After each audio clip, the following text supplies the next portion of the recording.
It's showtime.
Sono rimasto stregato. La cerimonia era tradizionale. Abbiamo bevuto il sangue l'uno dell'altro. Abbiamo staccato a morsi la testa.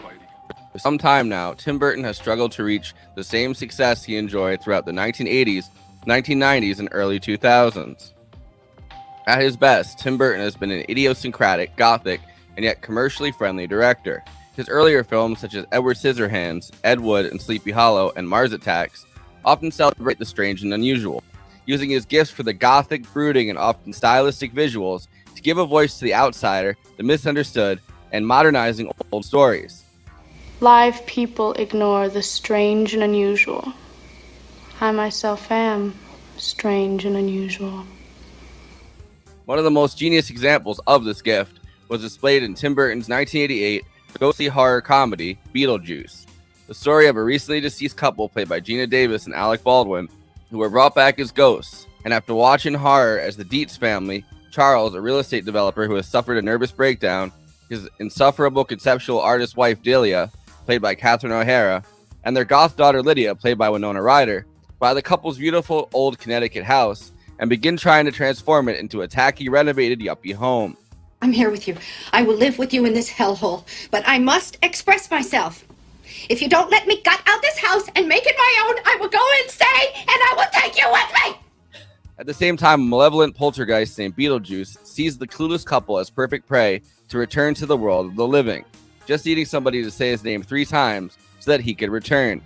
Beetlejuice provided a scorching view of the pseudo-creative, status-obsessed, upper-middle-class yuppie culture of the 1980s, bumping up against both a more simple middle-class American life and pushing out earnest outsiders like Lydia. A story of the clash between Gen X kids like Lydia watching their boomer parents consume, obsess, and even break down. Only Lydia, at least at first, has a window into seeing the deceased.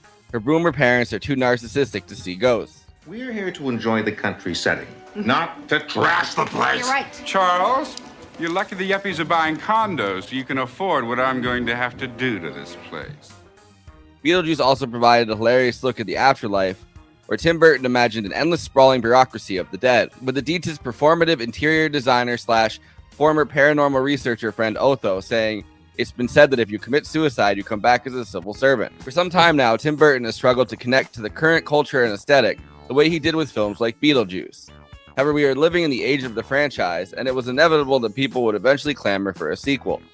And so, on September 6, 2024, Tim Burton released Beetlejuice Beetlejuice. This film has different screenwriters from the original Michael McDowell and Larry Wilson screenplay. Michael McDowell would have to be reached in the afterlife, and Larry Wilson is a producer on the sequel. It was written by Miles Millar and Alfred Goh, the team behind Smallville and Into the Badlands, as well as the Tim Burton-helmed Addams Family adaptation, Wednesday. Since we are now at the time when Gen X kids are raising children of their own, Lydia now has a child, Astrid, played by Jenna Ortega, who she struggles to connect with as she tries to navigate her career as a talk show host on a paranormal show called Ghost House. The show is produced by her absolutely insufferable boyfriend, Rory. Lydia is using her ability to see and speak to ghosts to make reality TV. I know this is a big step for you, but in the words of Dr. Glickman, I'm going to give you the push you need.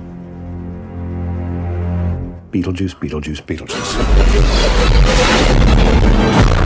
The action of the film begins when Lydia gets a phone call from an overwrought Delia, telling her that her father, who was played by Jeffrey Jones in the original, has died from a plane wreck, botched rescue, and then shark attack. Jeffrey Jones is now a registered sex offender for soliciting a minor for nude pictures. Honestly, one of the funniest recurring bits in the movie is that Charles Deetz is constantly disrespected and Jeffrey Jones isn't even in the movie. I think a question of how do we handle these disgraced figures is really hilariously handled here. After being bitten by a shark, Charles is left to wander the afterlife as a pair of legs and half a torso. Delia calls up Lydia to have an artistic grief collective conceptual exhibit for Charles's death. Lydia and Delia must then pick up Astrid from school. Astrid is already mortified about her family, especially her mom's belief in ghosts, which mirrors Lydia being mortified about her own family in the original. The original Beetlejuice has a kind of Spartan simplicity, an understanding that nothing will fundamentally alter the Deetz family, at least not in a way which makes Charles and Delia less overwrought and insufferable. Nonetheless, everyone can learn to live together in this house, the original ghost house. One thing that I do think Beetlejuice Beetlejuice does correctly is that it aims to build emotionally on the relationship between Lydia and Astrid, and even her stepmother, Delia. However, to add a layer of emotional resolution, it has to scale back on the level of contempt that Tim Burton originally had for this yuppie culture, and for really many of the characters in the original. Hey, where are we? I don't know. Hey, that's Saturn. Right, so we must be on one of its moons. I swear the afterlife is so random. Of course, the film realizes it's doing some of this and then feels the need to poke fun at itself through meta-commentary about psychobabble and therapy speak. When Beetlejuice returns, he's in the guise of a relationship counselor. Beetlejuice! First of all, I want you two kids to know this is a safe space, okay? Feel free to express yourself. Don't be afraid. I sense there's an enabler here, but we'll get to that. Even Delia, who's a complete nightmare of insufferable nervous energy in the first one, is scaled down by a lot, becoming a sympathetic and pretty sad character. Why? No! Delia, what's wrong? Oh, I'm trying to capture the perfect primal scream. I'm going to blow it up, mount it on the wall, and I invite all of you to do the same. Why? For the collective. Despite being finally handed success with her so-called art, her insufferable performative outbursts are now kind of just funny and sort of quaint. But maybe that's also growing up. The stepmother figure who felt so oppressive to a teenager mellows out and as their influence becomes less permanent. Maybe it's a personal thing. As someone who grew up so close to New York City, the character of Delia just felt like such a familiar archetype in the original Beetlejuice. The controlling, insufferable, self-proclaimed artist whose rich real estate developer husband is the only reason she's able to keep the dream alive. Which kind of makes me sad that I felt sympathetic to her in this one. I hated her so much in the first one, she kind of feels like a 30 Rock version of herself. In the original movie, her drive to completely gut and remodel this poor old house renders her practically the villain of the whole movie. Catherine O'Hara is still so good at playing this role, she steps into it so flawlessly. The relationship between Lydia and Astrid makes up the backbone of the emotional core of this film. Lydia's experience with Beetlejuice and her runaway paranormal TV career has created emotional distance between her and her daughter. And her inability to communicate with Astrid's deceased father means Astrid does not believe in her mother's gifts. Things take a dark turn when Astrid meets a boy who is seemingly trapped in the 90s, and who ends up being a murder ghost bent on dragging Astrid down to the afterlife. This sets up another reason for somebody to say Beetlejuice's name 3 times. You gotta get me in there so I can get her out. Well, I can get you in, but it's a quid pro quo. Of course there is. What do you want? I've got this ex-wife, you know? She's kind of whack job, first of all. We're through. She's kind of clingy. If I could just get away from her permanently. You want me to marry? Thought you'd never ask. Beetlejuice continues to have problems of his own. His ex-wife, played by Tim Burton's new girlfriend, Monica Bellucci, a literal soul sucker, has been able to sew the pieces of her body back together in a classic Tim Burton sequence, and is now out to kill Beetlejuice by sucking out his soul. My ex-wife is back. Well, I know what you're thinking. When was the juice ever tied down? What kind of woman could ever keep him satisfied? Well, Te lo dirò. The afterlife is not just an endless bureaucratic maze in this movie, which does it credit. Willem Dafoe plays a ghost detective named Wolf Jackson who is hunting down Beetlejuice's ex-wife. We also get a cameo from Danny DeVito as a janitor who drank varnish and is now cleaning the afterlife. The universe of Beetlejuice Beetlejuice is definitely more expansive. Although nostalgia is part of the appeal, I will give it credit for further exploring this world. There are some very funny moments throughout this movie, and the death waiting room continues to show funny and creative ways that ghosts have died. There's also a literal soul train that takes souls to the afterlife. I could watch an entire movie just showing all of these different rooms and doors that ghosts walk through. If nothing else, Beetlejuice Beetlejuice is a fun time at the movies that does understand the appeal of the original one and attempts to build on that 36 years after the original. How do I know that you're going to keep your word? I swear on my dead mother's soul. Yes. Bob, you and the boys stand guard. Anyway, before I introduce the panel, please like this video and subscribe to the Movie Night Extravaganza YouTube channel. Hit that bell to get notified whenever we're streaming. Also, we are now monetized, so if you have any pressing questions during this live stream, send us a super chat, which helps me keep the show running, and which I am obligated by international law, human rights law, to answer. We also have a Patreon, patreon.com/Movie Night Extra. All of our after parties are on there forever. We also have a new Discord and a Letterboxd HQ account, so those are 2 more places to follow along with us. Links are in the description. Okay, let me introduce the panel. Conan Neutron, host of Protonic Reversal, co-host of Movie Night Extravaganza, and frontman for Conan Neutron and the Secret Friends, neutronfriends.bandcamp.com. Kristina Oakes is streaming on Twitch at Cosmopolitics, twitch.tv/Cosmopolitics. Also recently joined YouTube, she's on Twitter, Instagram, and Facebook at Cosmopolitics. Send her some subs on Twitch, and send her a coffee. Katie Baldassaro is the co-host of Movie Night Extravaganza, a director, writer, and actress who wrote and co-directed Girl in the Basement, along with appearing in horror movies like The Purge Election Year and The Devil's Nightmare. You can catch her voice acting in the podcast series, The Starwell Foundation, and she's the host of What If I Don't Like It, and on TikTok at Movie Runtime. Eileen Jones is the host of the Film Suck podcast, the author of Film Suck USA, and a film critic at Jacobin, as well as a former UC Berkeley professor in the Department of Film and Media. I, of course, am your host with the most, Forrest Miller. The juice is loose. Indeed it is.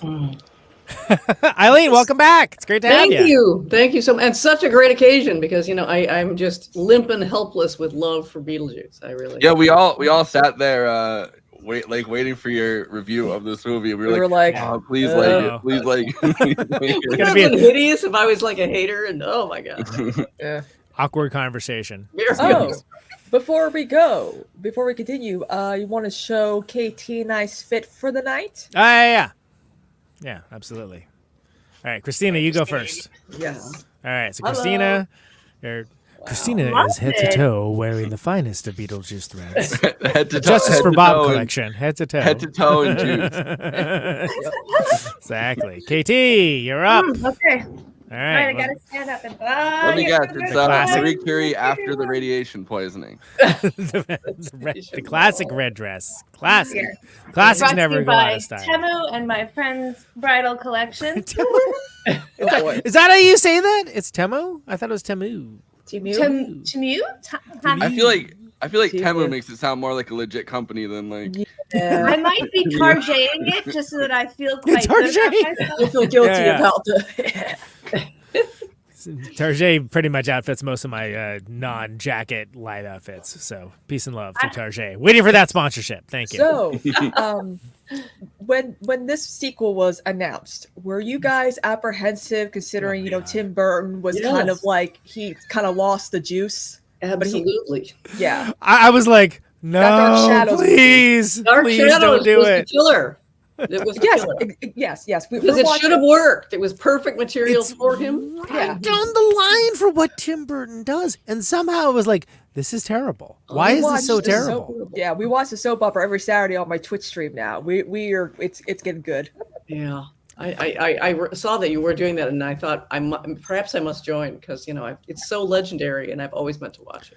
And the show is so good and so kind of like I think it's rife for somebody that has this level of a built world and identifies so much in the space of, for lack of a better term, like the goth community. Yeah. Right? Like who else is there? Making it a comedy was not a good idea. I mean, they could have satirized the melodramatic of it, but like that movie just didn't know what it wanted to do. And then of course he did the Dumbo movie, which he said Disney really didn't give him much control over. But then slowly he was doing Wednesday, which was slowly getting his juice back. Yes, getting better. Because I heard there's gonna be an Addams Family spinoff. I'm like, please don't do that. That sounds terrible. But also, monsters too. Why not? He made the only Planet of the Apes movie in the last 25 years I hated. Hated it. Yeah, he needs to stick in his lane, not sci-fi, but like goth. But think back to like, go ahead. Well, I'm sorry. Just at least it's interesting that in interviews he seems to be acknowledging this, that he completely lost his way and is now hoping to be back again. Yeah, that's so smart. And I think there is a direct corollary between Lydia Deetz in this and Tim Burton. Yeah, he's standing in. I think for Tim Burton. Yeah. Oh yeah. Especially like the way that kind of she's sold out in a way, like not in a way that kind of betrays basic things, I guess, about her personality, but like in a way that has made her completely lose her way. Including, I mean, I doubt Tim Burton's popping pills in the bathroom, but maybe. She spends whole scenes looking so perplexed and lost. We keep using that word. That I actually started going, how much of this is Winona Ryder? And that makes me go, no, I hope not. You know how she has that kind of bright, wide-eyed, nervous thing happening? Yeah. Which I feel like they leaned into when she was in Stranger Things. Oh, yeah. She's so adorable, though. You can, I can never be mad at her. I mean, like, goals. Yeah, I mean, she recently talked shit about Millie Bobby Brown. She's like, I don't like it when my young co-stars don't appreciate movies. And I'm like... Did you see her Criterion picks? Like it was like she put like Matewan and like it was like, oh my god, like I thought I could not possibly like her anymore. Yeah, it's like okay. I think coolest. That picking Jenna Ortega was good too because she has the same kind of wide eye thing. Like 90% of her acting is in her eyes throughout this. And I think that does justice for a movie like this where kind of so much is happening and so much is thrown at you that like it's almost reassuring to have the characters be just as confused as you are for parts of it. And plus the Wednesday connection too, because at first she was like, I'm not doing this stupid show on Netflix. I'm not doing it. She fought tooth and nail for Tim Burton to be like, please don't put me in this. But then she's like, okay, but I want to be a producer. Which is so smart of her. And also, by the way, do you remember when everyone was bitching that like Gomez is homely? It's like, have you seen those cartoons? Oh, I know. He looks more like the cartoon than anyone is. Like Raul Julia was an outlier, like it was, but that is a thing he's spooky looking, and then his wife is like way hotter than him. Yeah, and it's what it's meant to be, and that's. And that dichotomy is meant to be part of like the comedic function, right? And they're a Latino family too, so they highlighted that aspect of the family. Yes, but it's interesting, especially with like that show having Christina Ricci as well, right? And then now she's literally Lydia Deetz's daughter in this, like Winona Ryder. It's like she's just hit the trifecta of all like the outsider goth comfort characters for people of a certain generation, aka mine. Yeah, and she does fit the aesthetic quite well. And like these giant eyes are, when you let Tim Burton make his own people in his animations, he draws people that look like Jenna Ortega. So of course she fits perfectly into his aesthetic, even just looking goth to begin with. Yeah. Like, maybe he could have also gotten the chick from Furiosa to get involved in his world, dye her hair black. Great title. That's why a lot of people are like, people are picking who they want for like if they were to do a live action Corpse Bride. They're like Bill Skarsgård, obviously, yes, because he's like the goth dude now because of Nosferatu, and then also I don't know about that Anya new metal Taylor-Joy. crow though. That's not to my sense. But then like Anya Taylor-Joy, or Jenna Ortega as like actually no, Anya Taylor-Joy to be the wife, and then like Jenna Ortega to be the corpse bride. So he does do the thing with the eyes where it's like all of his characters, like if you look at like Nightmare Before Christmas, even like the eyes are always the thing that pops out, and then even when he makes like the drunken heads, it's the eyes that really like make those characters. Poor Bob. Poor Bob. That was hard. Justice for Bob. That was hard to watch. But like he made the movie Big Eyes. Not great, by the way. But like he made the movie Big Eyes. He knows it, obviously. But the writers from Wednesday are the same ones. They also did Smallville. They also did Into the Badlands. They were the ones that he had come on to do this, the script for this, because the original guy that wrote it, that really did have like the contempt, the novelist, not Larry Wilson, the other guy, I forget his name, but he was like a famous novelist, but he died in the like at the end of the 90s. So they needed like a new team. And I think that's why this movie is a lot, it doesn't really have the like writer's contempt of the original, which is good, because I think that we're past that moment, I guess, where it's like yuppies are a real thing to be that angry about. They've kind of taken over. Like, we're living in the yuppies world now. Mainstream. No, I do have a question. Perhaps I've misread this. I always thought there were two versions of yuppies being dealt with here, and that because Gina Davis and Alec Baldwin are so adorable, you forgive them that she's wearing Laura Ashley print dresses and he's wearing LL Bean, and you're like, and they're so twee about wanting to do this kind of retro conservation. I mean, it reminds me of the old Restoration Hardware freaks who would pay any money for like a faucet thing that was the reclaimed. Absolutely. So I thought he was doing an kind of, well, not quite equal, but like there's two problems here. Both sets of people are going to benefit from being with each other and being among the dead. Save them all. They were more the well-meaning doofus. rather than just the more just needlessly caricatured for a good reason. I like you are the thing is wrong with culture. I felt like the other couple, right, like the Alec Baldwin and Gina Davis, were more like what we'd call now like Americana. Like, well, they are, but in a way that was very typical of kind of 80s, 90s. It had its own obnoxious. Remember that scene where Gina Davis, they're giving each other presents. They're very precious presents. Yeah. And she says, "Oh, I don't know. Sandra got it for me from Oslo." And it's all precious. They're getting those very precise. It's all. It was its own maddening form of, just rampant yuppiedom. I do like how they address like what happened, because you get the 150 years and then you go, but the Soul Train was the loophole, which I'm like, my preferred way of dying is to get on the Soul Train. I was like, that was well. All right, so first of all, great visual gag. Totally into it for that. I will say, for someone that notably like doesn't usually realize black people exist in his movies, that was a lot. It was like, oh, okay, you're just. It's a great gag, but it's seriously tokenizing at the same time. I mean, because I mean, it's not just me, right? Like everyone, like I feel like people have been like, "Hey, do you understand that there's more than white people like in his movies?" You know what I would have loved to make that just to push that scene right across the finish line for me. Have someone like Rosie Perez, who is on the original Soul Train, operating the Soul Train. Just get her in here for a cameo. Awesome. Then I would feel like, see, that is referencing it and not tokenizing it. Yeah. Well, right, because what you have is like a Don Cornelius stand-in, right? And like, okay, that's cool. We get it. I've seen, great. I know what that is. Yeah. But I feel like for a movie that doesn't resort to, hey, remember the thing? Here's the thing. Yeah. Like it's definitely the here's the thing moment, and it's not what I would have expected it to be. Like it's just a gag, right? Of like here's the where you get from, instead of Sharon's like a canoe or whatever, you're on the Soul Train. All right, great. That sounds awesome. That's hilarious. It's like immigration for the afterlife. It's like, yeah, you go to heaven, you go to hell, you could be in purgatory, just do whatever you want. I'm kind of glad that they introduced that Soul Train, because I'm like, yeah, but because every time some people maybe want to move on. Yeah.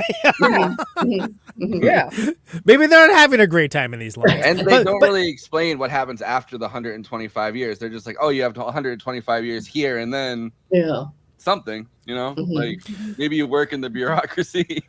Well, which has not been updated. That was something actually, Eileen, I as a film psych patron, I listened to your episode today, and that was one of the only interesting points I've heard brought up outside of this show, of course. Yeah, we were really speculating about that. Why is that absolutely frozen in what? Because it's still it's still the bureaucratic entity, but like what's the update? Well, they have a call center. Great, I'm for it. That was hilarious. That's awesome. How was Beetlejuice able to get like a job and like his own like business? And that's why I'm like, what happened? Have you seen call center managers? I mean, don't let anyone get a job. At this point, a lot of the call centers are just like prison inmates. Yes. Or farmed out to Chuck, Fred, Frank, So it Charles. kind of makes sense that like they're Chuck. shrunken head people, like they repeatedly shrink heads, and then those shrunken head people that really can't do a whole lot else, I think. They're the conscripted prison labor. Yeah, okay, sure. Yeah, okay, I can buy that. Sure. And they were all wearing gold jackets like Century 21. Yeah. So random, but I loved it. I like You're right. the beginning where, because I'm like, what happened? Because there's a lot of actors who were in the first Beetlejuice who are now dead. A lot of the older folks, like Juno, the original guy. I know the original guy who told the couple, like, that's where all the that's dead for the dead. And then of course you see Danny DeVito. And I'm like, of course, Danny DeVito's got a cameo. I mean, we saw it in the trailer, but I was like, he was so good. I'm like, he's just Frank Reynolds in the afterlife. He's drinking whatever. He's Frank Reynolds after like Charlie got him to drink varnish. Yes. Yeah. And then, of course, he causes, I know some people haven't seen it, but spoiler, he actually causes the bringing back Beetlejuice's wife, Dolores, from the dead with the song Tragedy. Eileen's co-host. Yeah. As we were talking about, how often do you have anyone with your name in a contemporary movie? And she's like, well, never. Exactly. And in this one, he even got to say in the the Spanish accent, Dolores. Like, I want to talk about that, but KT, I think you had something. Go ahead. I have a question about that scene because I think it's a very interesting thing to get to do as a director. It definitely felt like he was revisiting the scene in Nightmare Before Christmas where Sally sews herself back together. Completely different meanings. That's a very melancholy scene. This is a very like shit's gonna start sexy scene. What do you feel like? I think it's really exciting for a director to get to go back and be like, maybe I would have done it this way. Oh, that's nice. Yes, that's very nice. And like a live action version of that, not just yeah. For me, it was until you said that to me, I had forgot. First of all, I forgot that movie existed. Secondly, I forgot that sequence existed. Because I was just like, oh, this is like the most Tim Burton sequence that ever sequenced. Like amazing. Yeah. And it's Monica Bellucci. Yeah. And the character is great, and unfortunately get a satisfactory conclusion to the arc. But like, look, I'm all for it. All for it. We celebrate Catherine O'Hara on this show. Yes. Yeah. In fact, we even mentioned. Wait, hold on. There was somebody mentioned. Yeah. She married the production designer of the first one, I think. Yes. Yeah. We talked about that during the other episode. Oh well. It was the first movie. Still married. It was the first movie, like the first full-length movie, because she was obviously like a sketch comedian. And she was trying to make her bones, I guess no pun intended for a Tim Burton movie. Well, SCTV, right? That way, yeah. And so she was really like, she was great, at doing that, but she hadn't been in like a full-length movie in a lead role like that.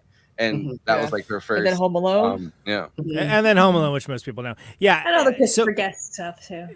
Right, which is all fantastic. And we'll talk more about Catherine O'Hara in a minute, but I do want to mention, I think the Monica Bellucci character, again, there's a lot of plot. This is overplotted. There's too much plot. Yeah, it's not like so much plot where it's like, why is there so much plot here? This is annoying. Ties together. But it doesn't resolve. And I kind of get the feeling that like maybe there was like stuff he cut out where it's like, okay, but now you kind of made this. Like, look, the Mario Bava homage is great. I'm not even a huge fan, but he nailed that so hard. And then just to hammer it home, you get Justin Theroux mention. One of the characters mentions Mario Bava by name in the film. Where she. It's the husband. What's the actor's name? I can't remember the actor's name. Whatever. Justin Theroux. Yeah. But it's where you got it right. Like You did it. I think that was well placed as a reference because it's like the husband's favorite movie, like director or whatever. Then they were at the festival, and that's where she could see it. Like maybe it's too much information to give you in one setting or whatever. But it's done so well because first of all, there's like the microphone that suddenly it's like, oh, he's not speaking English anymore, and it's in that very stilted like a European horror movie sort of way. And then you get to see Beetlejuice's origin story without realizing that's what you're watching, and also see her origin story as well. And it's done so well and so quickly and efficiently. I was like, oh my God, I think I've been like totally discounting like Tim Burton all these years because this is done so well. And then it, just sort of like whatever. Well, and it's the same origin story you really briefly get in the original Beetlejuice where he's like, I had an amazing plague or whatever. And that line, you're always like, you get like a throwaway line. Right. Yeah. Totally. But I would love to watch that whole movie.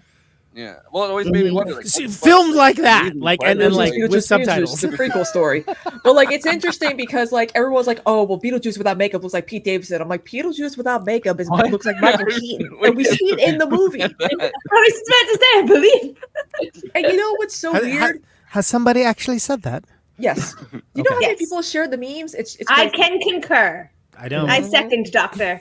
Yeah. And you know what some people said? They're like, if you remove the Dolores character, nothing changes in the movie. I'm like, what do you mean nothing changes in the movie? Hard disagree. I mean, I accent on the hard. Thank you. I do think that it was a very like, look, I could put my girlfriend in the movie plot, but I think it's better done than, you know, he could have done it worse, right? Like, oh no, the only frustration is that you don't get the conclusion you think you're getting.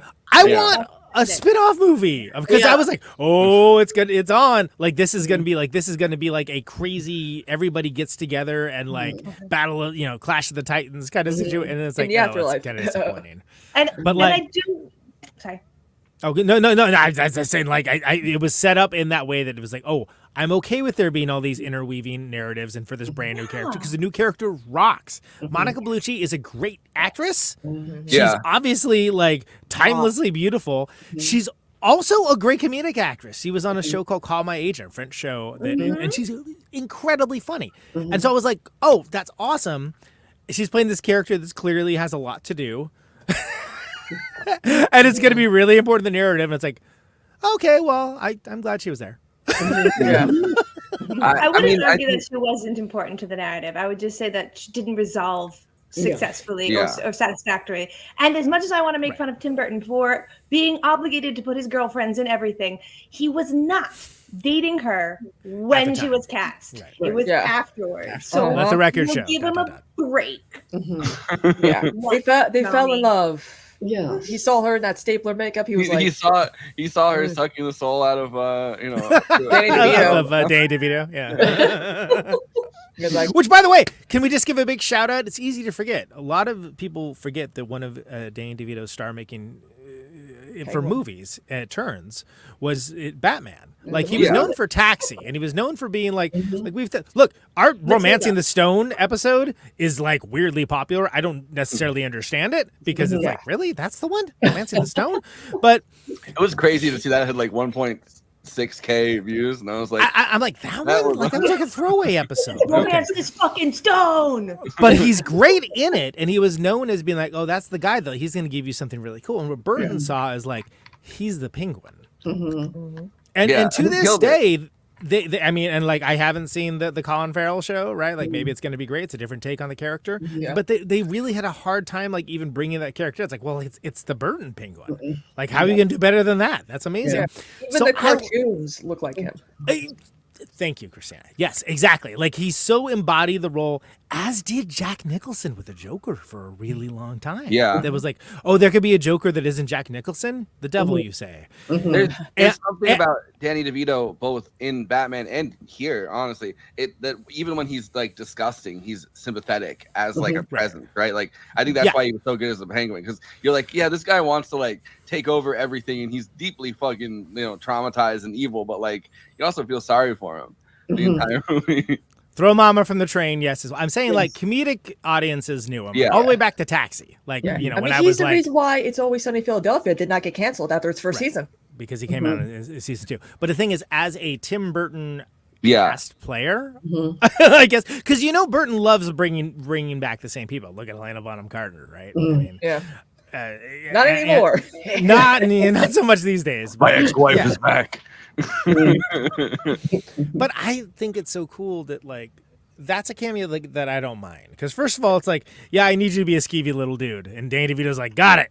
Am I bagging Holworth in this one? No. I understand the assignment. I'm here. I mean, even seeing Michael Keaton and understanding that he has the possible range, first to play Beetlejuice, but then also to play Bruce Wayne / Batman, right? Like a year later. Michael Keaton, a lot of his roles are very they're very dramatic. They require a lot like from him, but it's not necessarily seeing somebody think, oh, this guy could be in an action movie, or this guy could change his voice and do something like that, right? Like he's usually pretty much himself in a lot of these roles. Well, look at Twins.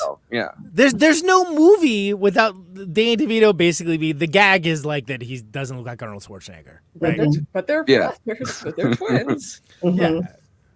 So, and I don't want to derail the conversation by getting too into that, but I like for what I can tell you about this movie for me is that things that annoyed the living hell out of me about previous Tim Burton things, I was all for in this. Like, it doesn't, when people like are saying like it's just a lot of love for KT as Lydia tonight. When people are saying it's like, oh, it's just a bunch of fan service, for me, it's like, did you actually watch this movie? Yeah, that's baffling to me. Yeah, there was so little. Because you can say, like you said, that it's not as mean as the original. I agree. I said as much in my Letterboxd review, right? Like that, but that would be bad if it did have that same contempt. Like, it would be like, okay, hey, here's the thing, we're gonna light them up. Like, it would be like lame. I'm sorry. I like the idea of still being really mad at yuppies in 2024, though. Like, oh my god, fucking yuppies. Yeah, and like I just hate when people are like fan service. I'm like, well, I mean, people are gonna, people who are Tim Burton fans have been wanting him to release a win of a film for like 10 years now. What's he supposed to come up with? Scenes from a marriage? I mean, come on. He's got to find a way to give us. I mean, I love that Deo thing. The children's choir at the gravesite. Because you know it's going to show up, right? Sure. I was laughing so hard. Such a nice gesture that was just enough. That was lovely.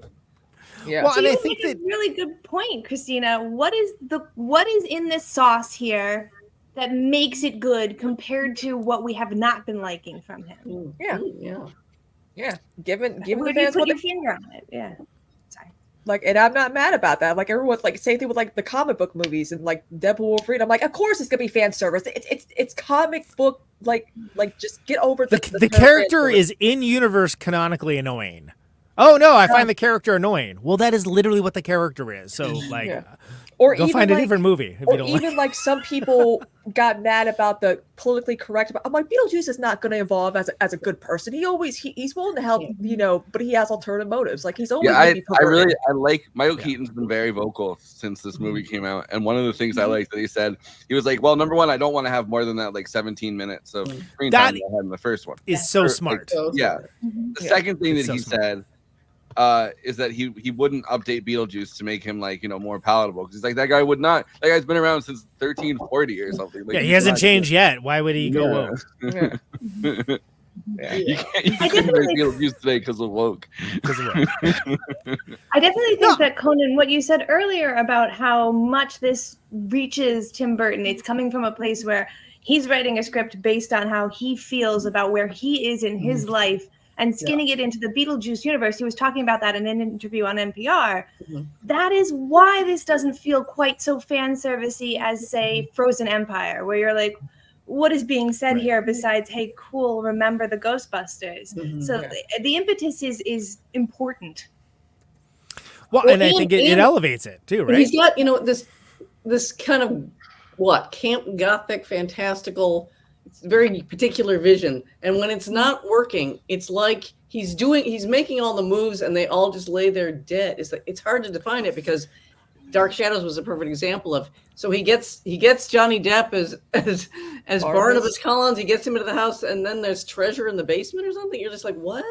I forget what the body is, but it's messing up all late. the characters in that one too. Yeah, all of those. Narratives have as much impact as an abandoned Hot Topic in a mall. It's like, all right, I get what you're going for, but this is not.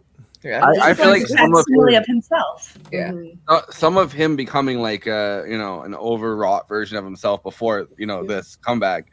I even can feel it. I rewatched Sleepy Hollow, and I was like, this are kind of are hard to watch, like harsh joke. And it looks like, so beautiful. It was kind of heartbreaking because it could look better. It really does. The look is there. It's so I feel like so fun, man. That a movie like that didn't have. Like, it's fun. Like, number one, it has to be fun. Like, and the fact that everybody, when I was watching it in the movie theater, was cracking up. Like, I had some family that was like sitting down the row from me that just started laughing so hard at the part where Beetlejuice does the Mario Bava thing, and I don't even. I doubt they understood. Like they probably don't know Mario Baba is. It doesn't matter. It's funny, you know. Like it was a fun time at the movies, and I think that Conan, you're right when you say that you really couldn't make a movie as mean spirited as the first one. You know, because like I don't think that wouldn't have been a fun time at the movies either. Like I think that this is one of those, which is why it kind of sucks that they are already putting it on the internet. Because I think this is a movie that like you really benefit from seeing at a movie theater with people. And around Halloween. Yeah. Oh, well, absolutely. Yeah. It's like the fact that this probably will not be playing around Halloween is a travesty of justice. I'm going to write my senator about it. It's her favorite holiday. They're buying on the fact that they can get individual VOD sales at home around holiday that would beat in theater. It's so sad that when you look at the statistics, really there's a 2-week window, and then after that they have no obligation to really. It doesn't help them financially to keep it in there. It sucks. Well, look at Eggers Nosferatu. Christmas. Yeah, nothing says Christmas like Count Orlok. I mean, if you're Jewish, it does. I guess so, sure. I mean, I'm just saying that like that's like a tailor-made Halloween movie. Like, what are we even doing here? I did laugh when I heard that was coming out at Christmas. Yeah. Well, it'll be the last film people remember when they're starting to consider award season. I know. December. Just because I know the reasons why doesn't mean I'm not totally contemptuous of it. Yeah. You know that Bradley Cooper movie, Nosferatu. There it is. It writes itself. Yeah, it really does. No, but I also think that there's an understanding in this that I like a lot, like the generational thing, because I think that Beetlejuice did a really good job. You know, I'm not going to say it another 2 times. The original Beetlejuice did a really good job. All right, I said it again. All right, don't let me say it a 3rd time. It did a really good job with the whole understanding of like Gen X kids as like the outsider, the outside force, and the parents and the ghosts as like these boomers that are, you know, consuming, and like there was a very like I liked that about it. And I think this movie comes from a place of Tim Burton now understanding that he's kind of in the role of like a parent, right? Like, you know, he's got Gen kids. X. Now there's like Gen I mean, not just millennials, it's like Gen Z who's like and now there's a whole other I don't even know how many, you know, generations there are now. There's Gen Alpha generations. But like there's this understanding that no matter how cool you are in your day, or how interesting you are in your day, or how pop culturally you capture the zeitgeist in your day, like at some point your kids are going to be like, you're not cool, like you're lame, you're terrible. Yeah, like, you know what I mean? Like, and I think this movie comes from that without judging Lydia in a way that's like I think that it's correct that she's kind of a deeply broken person. And she's kind of lost, and she has like this show, and her daughter's like, wow, this is so lame. Like, my mom cannot talk to ghosts. Like, there's no way my mom could talk to ghosts. And it comes from this like understanding. And if I may, Forrest, the only reason why that works is there's a tag on it. If you could talk to ghosts, why can't you talk to dad? For me, otherwise, that's just like here's like, an arbitrary reason for them to have friction. And we learn why that is. And we do, and that all works for me. I think that is done so well in the hands of a lesser director, lesser writer, whatever. It would just be like, oh no, that's why they have conflict. Well, but like, just she doesn't believe her. Like, that's it. That's what you have. And but like the fact that there is a real motivating factor for it makes sense to me. And real quick to tag, because I'm sure there's a lot to discuss here. Like, look, nailed it. As someone on the very tail end of Gen X, like, not only is like Beetlejuice, like, did everyone identify with Lydia? For gentlemen such as myself, like, you know, that's aspirational life partner, you know? Right? To put it bluntly. But there was no representation of any kind of that. None. 0.0% in popular media and modern culture. None at all. And Burton came out of nowhere. And there was Beetlejuice, and there was Edward Scissorhands. You better not fucking say it again.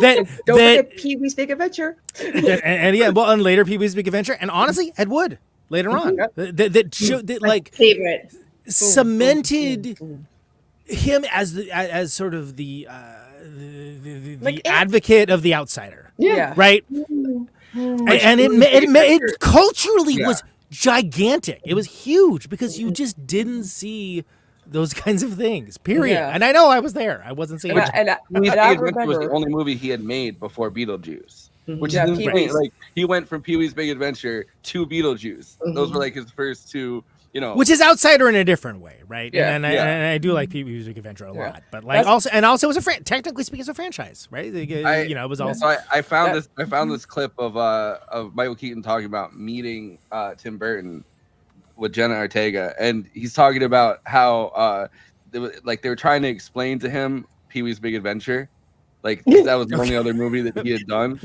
Okay, all right.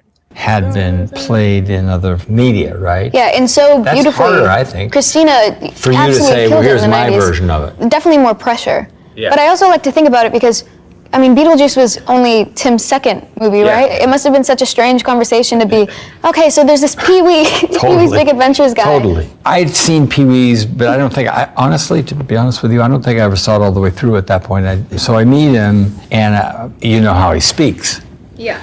And he's way more verbal now than he was then. I didn't know what he was talking about. I mean, he was trying to explain it to him. It wasn't bad. It was actually interesting. A few days go by and I had another meeting. I just know this guy is something. And he had said a couple things that gave me an idea, like he's from any time period, or he's of no time. He disappears, he might live in the ground or something. I went, wow, live in the ground. We never rehearsed. I never showed him anything. He was very clear about the striped suit. He was very clear about the white and the big dark eyes. And I started meeting, I had called a makeup person, and I talked about my hair, and I wanted to do this and that. I said, I want it like that.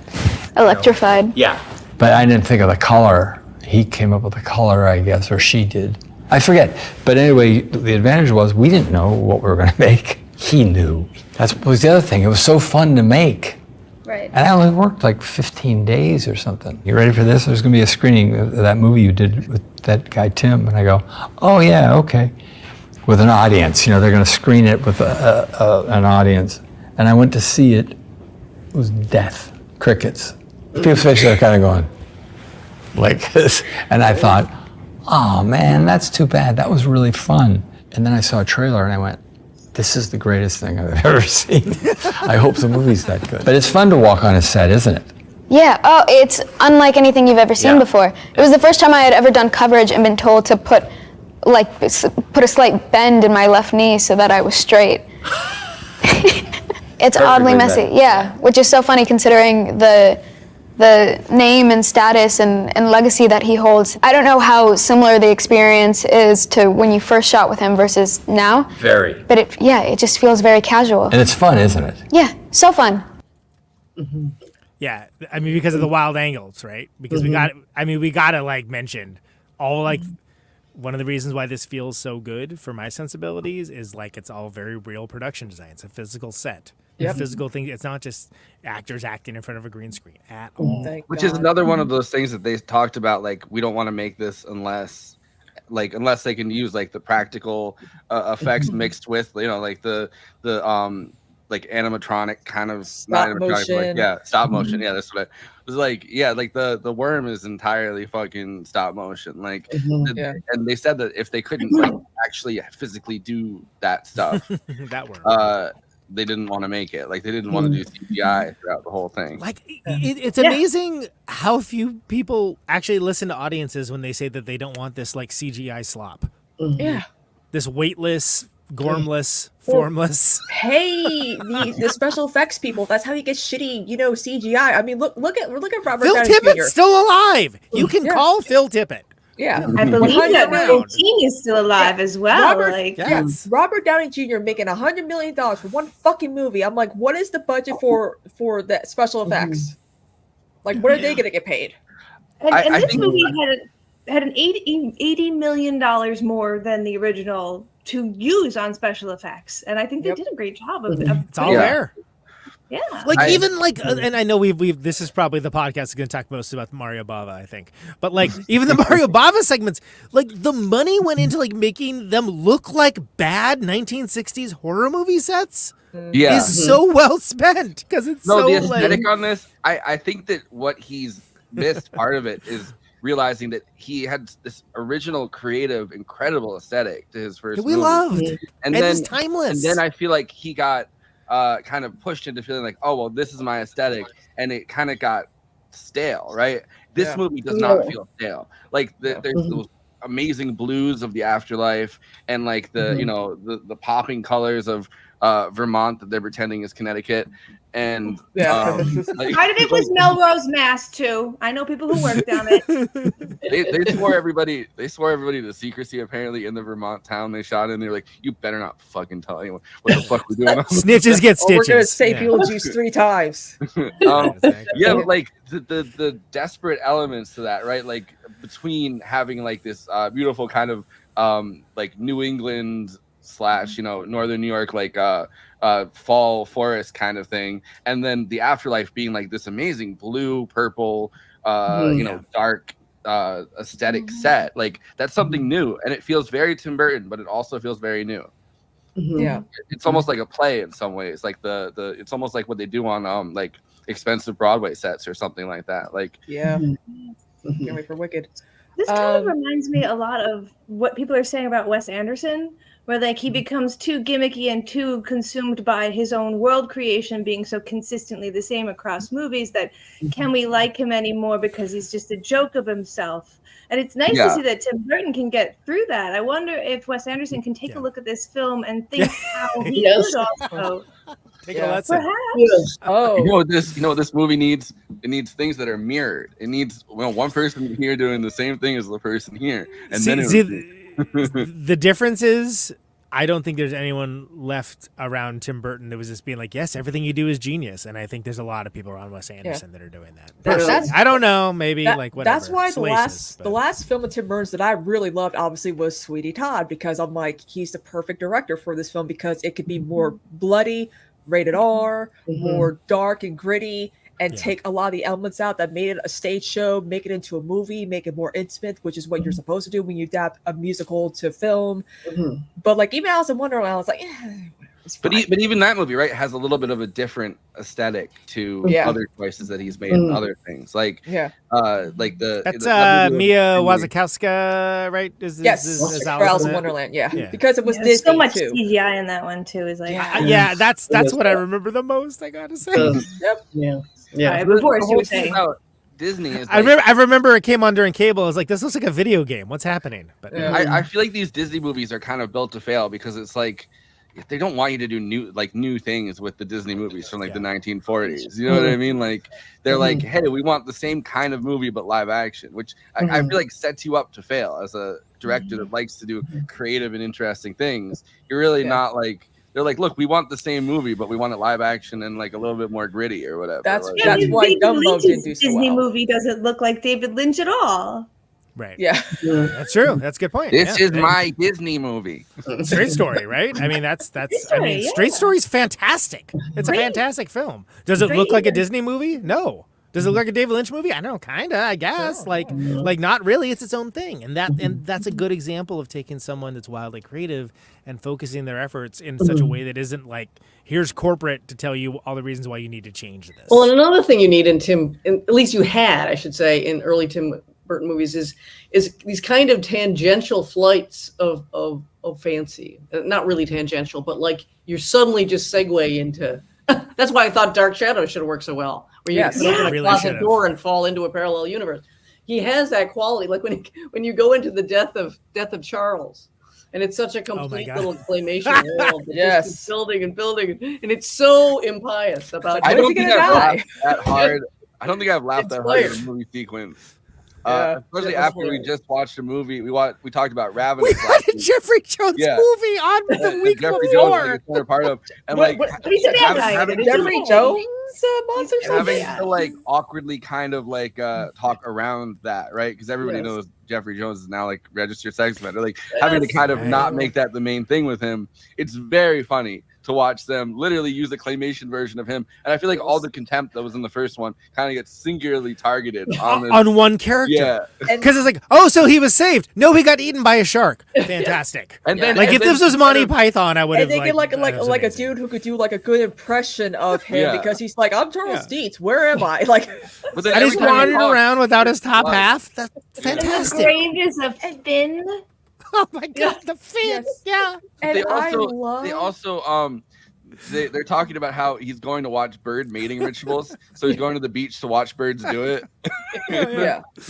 Succinctly and hilariously summed up by Catherine O'Hara's character. Yeah. Which he's doing the entirety of the original Beetlejuice. He's watching birds through the binoculars. Yeah, and that's the most why disgusting bird ever, too. Yeah, and what I love about Catherine O'Hara is like her, like, you know, Delia. She's evolved into like this person who embraces like spirituality and art and this and that. Like she's very intuitive when it comes to like different things, like how she's describing like, you know, spirits and all that, and trying to get in. Like it's amazing how much she's more well-rounded. You're right.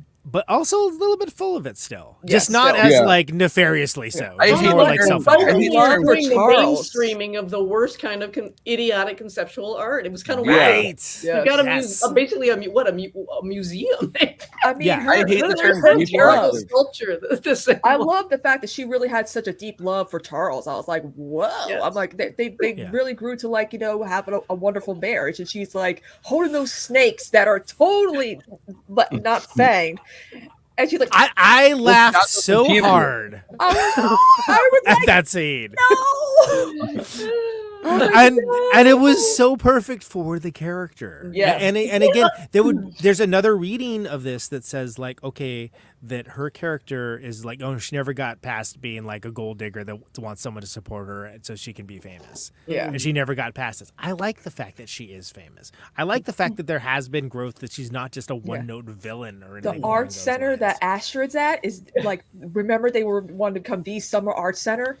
Mm-hmm. Yeah. And they do that. And so last thing on that, and I also like that she smells BS with Justin Theroux's character. Yeah, because that's like right. An I mean, version of it's the updated version of her. Yeah. Absolutely. That's like the same kind of, I mean, greedy kind of yuppie like thing now, right? Like it's like these overly emotional therapy babble kind of hipster type people, and it's like a perfect like, oh no, that guy's just, you know, trying to get your money, and it's like, yeah, of course she'd be the first person to recognize that. Yeah, and he's a lot, and according to Justin Theroux, they're like he's very loosely like an Otho type of character too. It's like the modern version of it. Yeah, a fraudster for sure. And even I'm like, this guy, I'm like, you know what? I'm like, even in the beginning, I'm like, this guy's way too perfect. I'm like, I bet he's a dick, and we were right. Yeah, but like I always was extremely like connected to the line where they're like, oh, we could make this town the New York City's summer art center. Oh my god, every town upstate, like every town upstate, it's always someone from the city coming up here and going, we could make this the city's summer art center. Yeah, we could terraform this planet. Yeah, sure. And then next thing you know, like it's like a nice looking town that's suddenly gotten gentrified by city people that they just look for stuff that people in the city want. And it's that exact kind of like yuppie real estate kind of thing, because they've already done it to the city. You can't do it to the city any more than it's already been done. Yeah. Because gentrification has come at such a fever pitch and become so much more pronounced than it ever was at that time, that like, okay, so the most like egregious thing that you can have here is the house is wearing a veil. Because she's trying to make a big splash, right? Which I love. I was like, that's amazing. It looks cool. I laughed the second I saw it. Was me and one other dude that like were like, "Wah!" And everyone else is like, huh? Like, the house is wearing a veil. What's wrong with you? Are you asleep? Yeah. But real quick, just on Justin Theroux. Justin Theroux is a good character actor, and we like to give credit for himbos who are good character actors. Yes. Like our friend Colin Farrell, Robert Downey Jr. at one point, the Brad Pitt, people that can actually act, that could just be the handsome guy and doing cool the it with stuff. the anti-Semitism. American Psycho is the first thing I think every time I see him, as like just one of the guys in fucking Patrick Bateman's posse. Right. I remember him in Charlie's Angels too, with that very overdone Irish accent that he was doing. But I think it is possible, very possible, and even likely in the hands of a lesser director, a lesser screenwriter, that would just be a one-note villain that has nothing else going on. Yeah. And I think the only reason why it works is because you're kind of like, well, it seems like this guy like has something going on, but there is a genuine interest, but like it's kind of like he seems skeevy in that way that Catherine O'Hara's character was in the first one. Like it's like, well, she doesn't really love him. It's like, well, maybe she does, but also she's like an opportunist. You can hold two ideas in your head.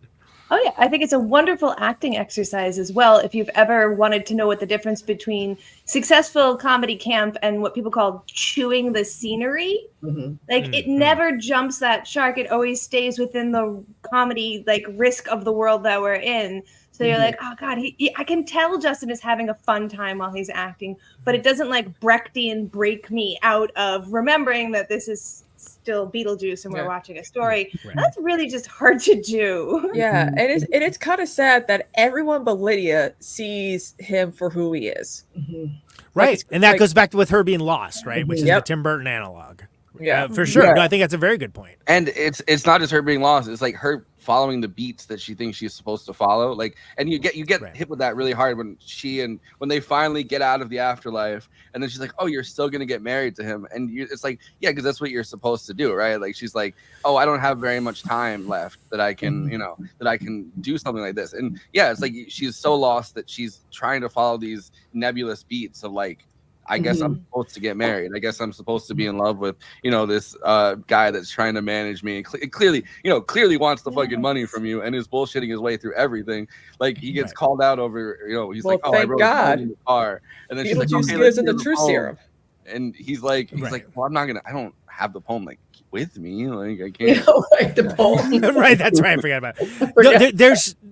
There's kind of a mellow profundity to it too. And again, if you think about it as Lydia Deetz character as analog for Tim Burton, it's like, well, no, like this is what I'm supposed to be doing. I'm gonna do this and make the best of what I have, while being miserable while doing it and making everyone else unhappy. Like, why are you doing this? Stop doing this thing that is terrible. We don't like it, and you don't like it either. Yeah. I mean, I think that's vital to understanding this film. Go ahead, Katie. Okay, so you see that in the MacArthur Park musical scene at the end. It's like I the love entire this. song.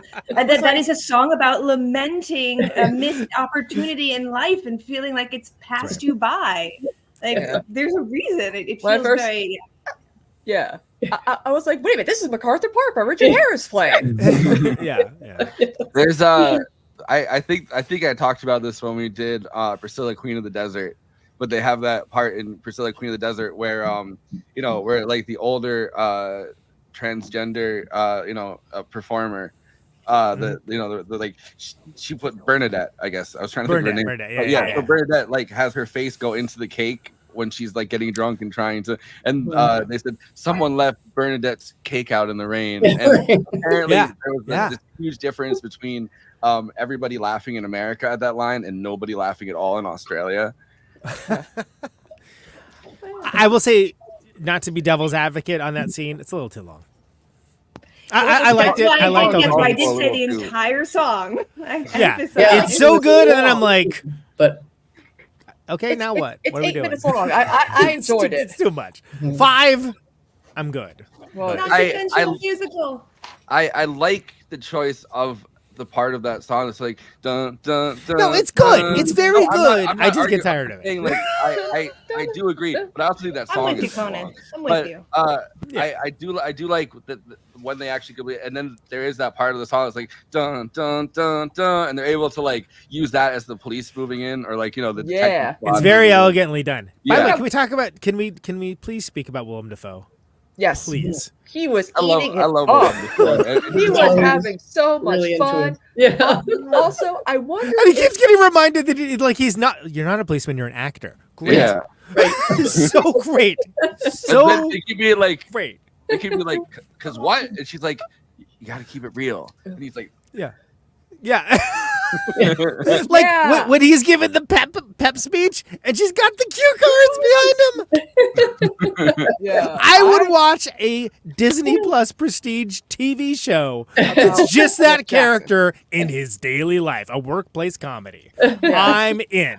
Yes. Great. Another Hopefully we great do that. camp but not too far performance. Yeah, I kept calling him Wolfman Jack, like you guys know who Wolfman Jack was. Of course, yeah, of course. So I was like, is the name based off of that character, like that guy? It seems it was interesting. It also just has that like animal and like 4-letter dude's name that like is sort of like Yeah. like I was a big wig in Hollywood back in the day, yeah, like he's been into like his IMDb is like 4 pages long and you haven't seen any of them. Yes, he's a that guy actor. TV soap, like one of those very ridiculous, campy TV soap opera kind of like a Dark Shadows type. And it of ran thing. for like 9 seasons. You've never heard of it. I'm like, okay, great. But then he's doing his own stunts, which is really fucking amazing. yeah. He died. Yeah. He was like, who was going to tell me that this was a live grenade? Yeah. Like, I don't know if that was kind of a dig at like the Alec Baldwin situation or something. Yeah. Oh, I didn't think about that. Oh, I didn't think of that. Oh. And I know I complained about it being too much plot, but I love all that stuff. That stuff was great for me. Yeah. I was there for all of it. How was Willem Dafoe never worked with Tim Burton, by the way? How? I feel like actor for Tim Burton too. I know. What Eileen said about like his flights of fancy or whatever, right? Like I feel like in the world of Beetlejuice, he's kind of come up with something where his kind of whimsical flights of fancy can kind of be written into anything, because as long as you do it in like the afterlife, like as long as you kind of expand this world of the afterlife through these with characters. the visuals, like the assistant that has like the pike through the throat, and the assistant, whatever, never directly addressed, just it's around, I also that's like so good. Charles's half body sitting down next to the surfer guy whose body clearly got bitten by the shark on the other side. Gives him the what's up. Yeah. What's up? It's great. He's like, That's what's up? Oh my god! I mean, I just big. Sorry. Oh no, but I'm just saying I love how they really expanded, like we mentioned before, expanding the afterlife in this. Yeah. Like what's going on down there. And the call center works for me. You can do that. The call center, I think, is fantastic. I like. Again, I didn't even think about the Century 21 jackets, but yeah, like all the like all of that works for me. Even when they get out, where they're like, oh, stay here. No, we're gonna leave. We want to go into the real world. And then there's like the one riding the bike and whatever. Like, I'm glad that isn't like there's not any more time that needs to be focused on that. But I'm there for all of that. I think it all works. Yeah. And that it's Halloween night, so you're not entirely. So no one bats an eyelash. It could just be guys with like things on their head, which is literally what they are, guys with things on their heads. So it played really well. You guys are really big Beetlejuice fans. I've seen it several times, but I feel like I'm not as in the lexicon. I have two questions about how the universe works, and I was wondering if you guys could help me out. Oh, so when she hasn't asked the question yet. She hasn't asked the question. Okay, cool. I mean, go ahead. Kristina I feel really like he's confident, so let's just listen. I know. My first question was about saying Beetlejuice 3 times. It's consecutive. Is it like if I say Beetlejuice now, like the Community has that wonderful gag where they say Beetlejuice over multiple seasons. Don't say it now. How much space do I need to leave before saying it? Like years? Could it be years? Does it have to be hours, minutes? It would be funny if there's like a quota and it goes throughout like months or something, and you throughout months you reference him 3 times, and then like 6 months later he pops up. You're like, I said this like 6 months ago. I'm thinking somebody on their deathbed. Beetlejuice, and then he shows up. I think it has to be within the span of a few minutes. To, like, prank your family by like on your deathbed you say it 3 times and then you die by summoning a demon. You think that'd be good to prank your family with, huh? Prank. It's like farting and leaving a room. But then there's have to deal with this. There's also that you can't say his name to him. You can't. Yeah. He won't let you. Say he can't say his own name. I love his the screech. It's 3 times or the sound design. Yeah, where it goes. That kind of like. Yeah, every time you say Beetlejuice, he does that in both. Yeah. I completely forgot that in the original Beetlejuice, he also does it to Gina Davis when she tries to say it. He goes, that's right. Slaps like the metal plate. In this case, is the stitch. Knocks out Alec Baldwin's teeth. That's right. Then my second question was the people who seem he didn't answer. I think it has to be consecutive.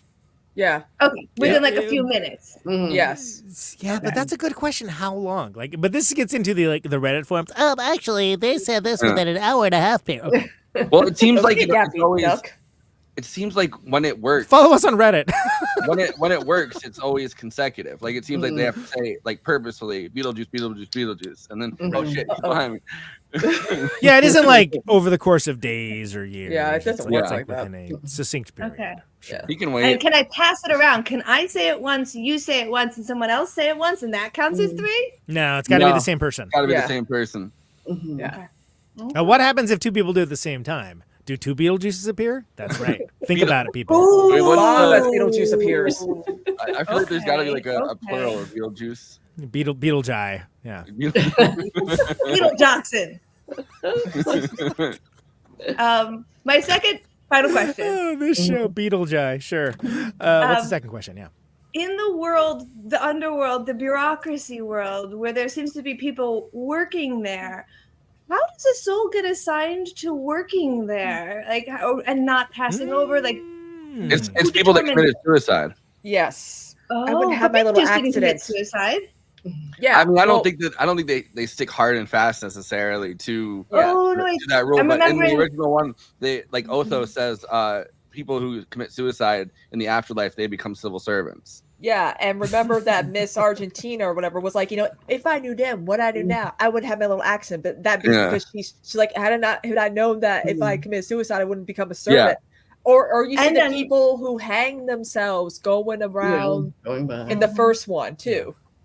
And I'm remembering a line from this particular movie, Beetlejuice 2, where they say people can get accidentally assigned as a suicidal death, but it's just a bureaucratic mislabeling.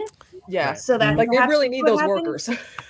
Oh, okay. I mean, there are a lot of like times where it's like a question, like I think with the dad, right? Like the dad did like an almost suicidal level of his whole like activism thing seemed to be relatively suicidal. I mean, he's going into the Amazon and risking your life. And consuming poison, which is what ultimately happened to Beetlejuice. Like, you don't know if he meant to consume it or somebody gave it to him. I can see. Okay. It depends how many guys. new employees they need. Well, I think I just don't want to wind up serving in another job like that. I've done it already in my real life. So I'm gonna make sure. Well, you better make sure that you die in a way that there's no, Make it be if cancer. you have experience on your resume, they're definitely like, yeah, exactly. They're like, you're doing this now. No.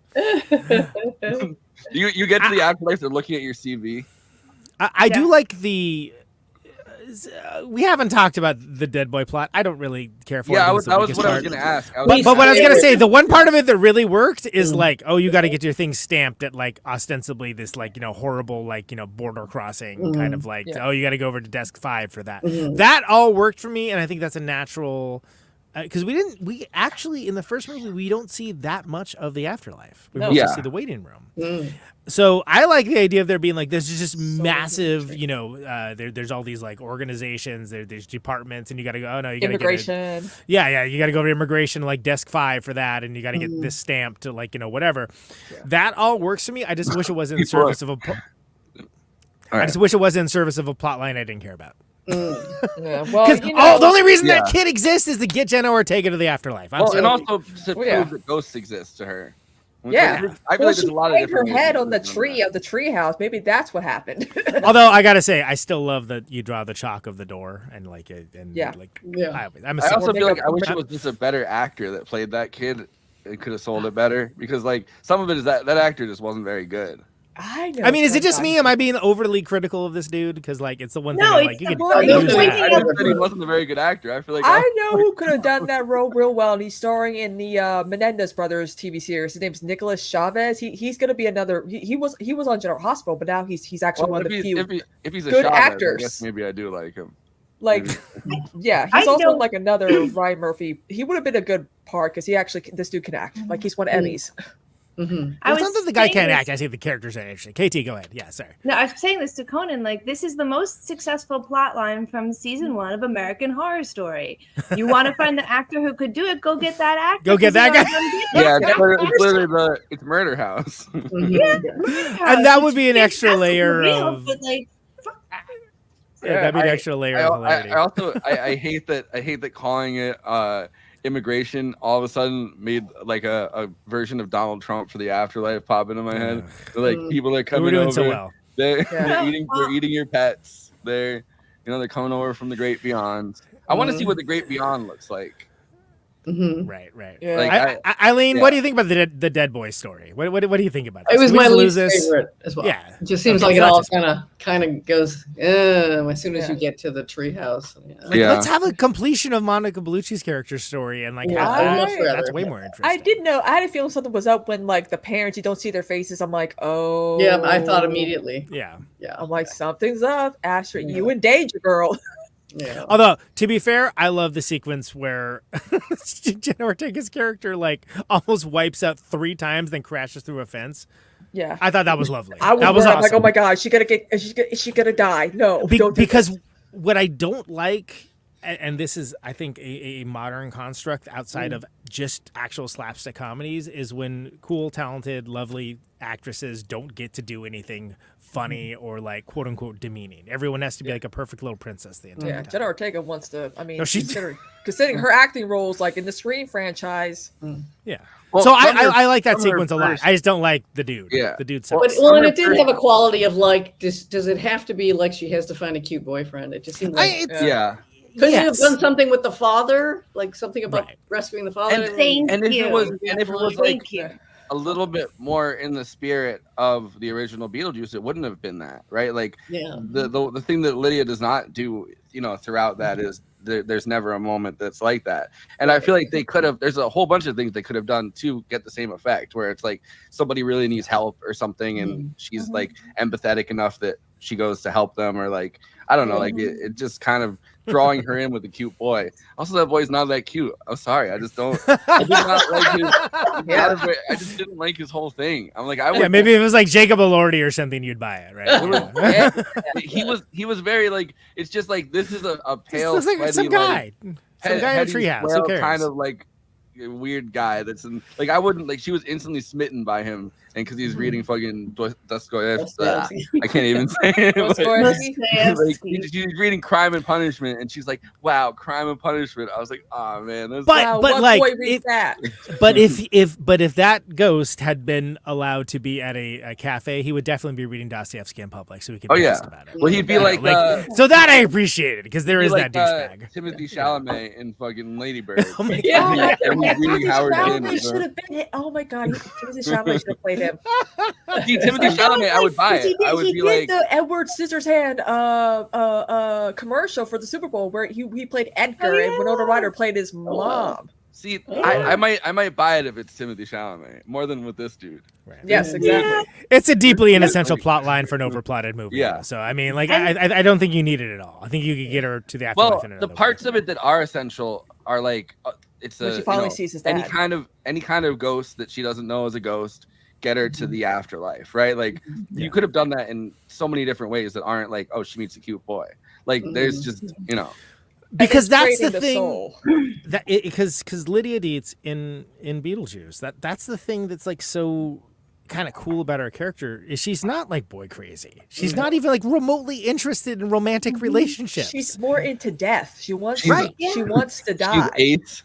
Like I think it works because you see like where she's at now and that she's basically kind of going along to get along. I should be doing this. I should be doing that, et cetera, et cetera. But it's almost surprising she ever got married at all to a certain degree. Yeah, Winona Ryder said that too. She thought she thought Lydia was gonna be a spitster. I'm like, yeah, that's what I thought so too. But it makes sense. Like I get it and I like it within the concept of the story. But like I think it would be truer to the Deetz legacy, if you will, if Jenna Ortega's character just wasn't there. She was just like fully actualized human being without a romantic relationship that like eventually comes to believe that her mother is not full of crap about this. Yeah, and you have these 3 amazing female characters, these like generational women that you're representing, and then you shove in a cute boy story. Yeah, it really feels like it diminishes that previous part of the story.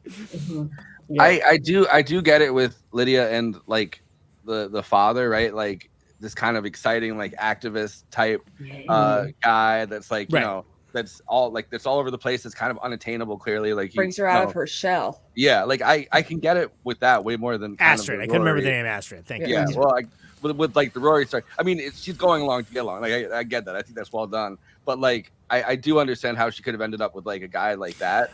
It makes sense. But I think. There's something deeply empathetic to her character in the first one, and somebody like that's kind of wrapped up in activism and like kind of is one of those like people that are kind of flighty, you know what I mean? Like they might pop up here and then they pop up in Brazil doing like activist work. Like that's a different kind of empathy, I think, like a radical form of empathy. So I can kind of see that being her match. But then the other guy is so fucking pretentious. Yeah, it's like But I think that. For as much as the father character is only in the story as someone to be reacted to, or as an like again impetus between the conflict between Astrid and and Delia and Lydia, like all of them, multi-generational. Like there's this person being discussed that I do like the piranha like on him and stuff like that. But it's almost like it would have been like more profound to like not have the sight gag there. Like for my sensibility. At least bring the audio down on them as they're talking. Yes. Although I do like the idea of like trying to have like a meaningful exchange. I felt sorry for the actor. Yeah. Well, the problem is that if you die a certain way, you got to show it. Like if you commit suicide, it's the universe's rules. It's a good point. But he didn't have to literally have I mean, it's a good one-time gag. But like, there's a lot of screen time with that guy. Well, you can fight off one piranha. It's just exactly. Punch him in the mouth. No, but I think that I like that it's a form of grief, and then it's mirrored in like Charles's death, right? Like she's clearly still grieving for her dead dad, and that is something that really does rip a family apart when people handle griefs in different ways, and that those. Don't I know it? And he feels like, even before you see him, he feels like a more well-rounded character, just because he likes Mario Bava, which apparently so does Beetlejuice. But that they met at this place. Like there's enough details that you feel like this is a You could see why they would fall in love. You could see why they would be together. Like even though you haven't met the person, you know enough about him to kind of get an idea of the character. Yeah. Even more than like the empty shell of a of therapy babble that is Rory, the most insufferable man. But by the way, can I say I love that Beetlejuice's first like ensemble scene with the humans is like he's like the psychiatrist. Fantastic. Oh, and that was great. And she gives birth to a beetle baby. Yeah, you can miss me with that. That's good for one scene, but like, I that all worked for me. Like, because again, talking about the change of the vibe, right? That this is very modern. This is like everybody's like talking about their feelings and like working out their trauma and this and that, and to have like the demon like flip it on its head and turn it into like this thing that. And by the way, I came right up to me like not buying that Justin Theroux's character would like force that, but it's like, no, actually that dude's pretty insufferable. He probably would, and he would think he's doing the right thing. I get it, but it's like right up to the like, really? Okay, this is what we're doing. Also, can we talk about how Michael Keaton looks so fucking good for being like 73 years old? Like he does not age that much. That's why everyone's like, oh my god, they're gonna like de-age him. Like they don't have to de-age him. He looked like 1,000 years old in the first movie. I mean, like. He did his aging early and then stopped. Right, exactly. Okay, Benjamin Button. I mean, he was already like, he's already like losing his hair in the. If you see movies with him and like, even while he's playing Bruce Wayne, he's like Bruce Wayne losing his hair. Yes, that's right. But I do think it's this real quick in the clip you played for us. But I think it was in the clip, right, where he's talking about he didn't want to have like that Beetlejuice had that much screen time. Like perfect. Because that's you. Because like, what would make this insufferable? And the thing that the haters think that this is, if it's just like too much Beetlejuice, all Beetlejuice all the time, baby. Right, exactly. You say you want that, and you don't want, because like the brilliance of the original movie is that like he's not really on screen that much yet, and then when he is, it's like, oh yeah, right. This is you cool. anticipate when he's gonna be on next, like when's he coming back, like because you get so excited, and then the narrative trigger that he could be sent away. Works so well, because then you get like the chance for the other characters to kind of do their stuff, and then you have that like you're still thinking about it, but it's like kind of in the background as well. Like it's such a cool conceit when you think about like MacGuffins within movies, like the idea that this character, by saying his name, goes away or comes in, and then or you can transport yourself home. That's a thing you can do, home, right? And then he doesn't get out of wherever he is. Yeah, and then he's annoyed. The model Law's ass plot device. It is, but it works well. And the model of the city. Right, and that like he's got like, oh, this is so cool. Oh, what's this? Oh, what's this? Garish neon sign. It's over at the graveyard, right? That's so Tim Burton and so good, and it's so good, and none of it seems forced in this movie. It all seems to hit that same way to me. I rewatched the original again last night, which I love it so much. I love the original Beetlejuice so fucking much, but I love that it's Juno that came up with the girls thing. Right. Ooh, the whorehouse. Yeah. So, yeah. I had one more thing to bring up, but now I can't remember it. Well, I have a question. What did you all think, since we've done lots of spoileries, I think it's okay. What did you think of the ending, which is deliberately chopped? Oh, the whole... Like multiple endings. Oh, It wasn't as bad as Lord of the Rings, but I could use a few less. I mean, I was like, she's still too young to get married and have kids. I was still a little like off about it. But I'm like, cop out ending. I didn't love that part, but I didn't don't know. like- I mean, how do you really end it? Yeah, It exactly. felt a little Shakespearean, like, oh, I didn't give you my full wedding. God, here's the wedding so we can end. And then also body horror, anyone? Like, I did not need to see that baby be born. Oh, I do remember the last thing I wanted to bring. I like. Okay, real quick though, because I'm gonna tag that. KT, your first time being on this show was for Dead Alive, aka Brain Dead, and it's like it's cool that the baby from Brain Dead is still getting work. Thank you. That's true. Representation matters. Nobody even had to kick him this time. But that very ending with Lydia waking up in bed next to Beetlejuice, I'm like, and he's gone. Too Then. much. That maybe there could be a third movie. But do you want that? I don't want that. I mean, if you say the name 3 times. Sorry. I know. I know it's right the there, whole right? thing is a plot to get you to say it 3 times, and then he pops up and he's like, "These weren't even real movies. Like I was just trying to get out of there." But no, the thing that I did the longest game. the thing that I did want to bring up though, because of what you were talking about with like I was thinking about the phone thing. I like that they seamlessly brought phones into it by that scene where she's talking to Rory right before they go down into the like the relationship counselor Beetlejuice. Like it pops up with a bunch of phone pop-ups that are like Beetlejuice, like you know what I mean? Like it's like yeah. I like that they kind of seamlessly brought the technology piece into it, like the modern, Yeah. Because it's like, of course, Beetlejuice could spam your phone. Like, oh my god, Yes. Beetlejuice would absolutely have you on like a text message tree for sure. Like Yeah. you could not unsubscribe from. Like, yeah, absolutely. Yeah, I mean, I think that. So, what was the thing you wanted to go to Forrest before we do one-liners? Oh no, that was just it. Okay, yeah, that's good. I hate cell phones on movies. I hate them. It sucks. They have to use it. They have to use it in a way that either forwards the plot or feels seamless into the world that they're in. And most people just kind of do. But it's also hard. Like so many people are on their phones. But if you point out so many people are on their phones, that's a hack thing to point out, right? Like they do with the influencers that get got. Yeah. Like at the wedding. I didn't love that either. I thought that was fun. I was like, yeah, I thought that all was his pretty idea. That's what y'all get for being on your phones. But then it gets hard to depict cell phone technology in movies in an interesting and cool way. Right. Honestly, we talked about a hitman, the light, effusive, airy hitman, which I quite enjoyed because it did not get up over its skis or try to be anything more than what it was with the Notes app. That's a great usage in cinema for that. Like that is one of the all-time great usage of cell phones, like in cinema. Mm-hmm. And it's in a B-tier leak letter movie.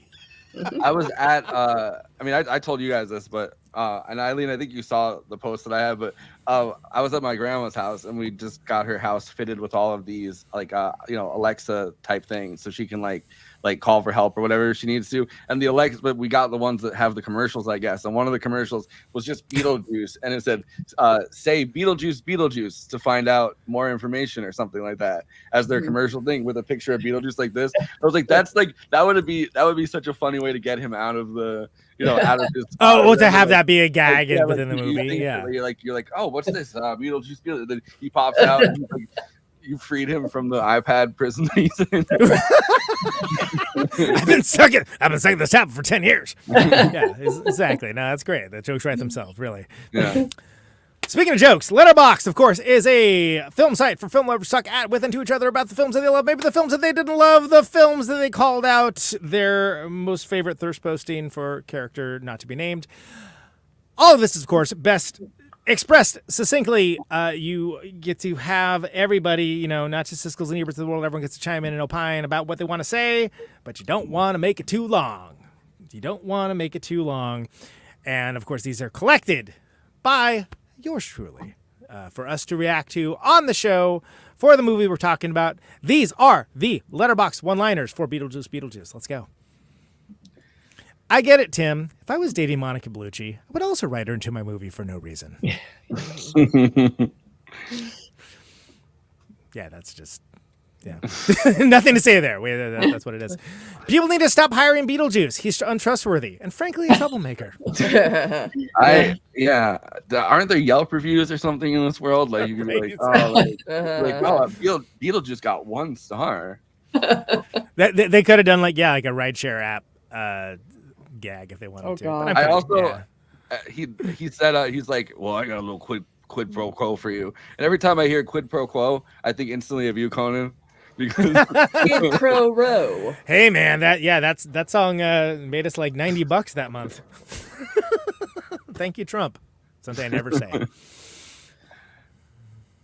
Monica Bellucci, staple my face and suck my soul. Except for Bob's. That's our friend Becky Rice, of course. That's it. we met in person. We did. Yeah, we did. Everyone in the cast got the memo they were in Beetlejuice 2, except Willem Dafoe, who was in a Transfer sequel directed by Frank Henenlotter. It's such a I really like how that was stylized though. Like it felt like it really was like a weird soap opera police officer character.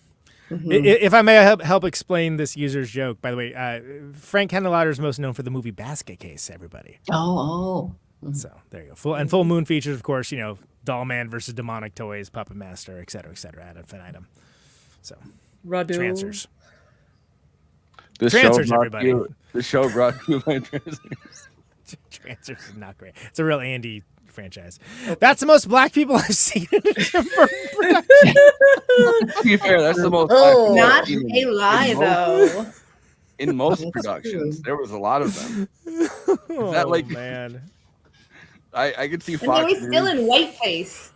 I mean, they're on Wednesday now, but they're playing like bad guys apparently, and people are mad about that. I could see this world's Fox News being like, another attack happened on the Soul Train. Oh my God, yeah. Rough.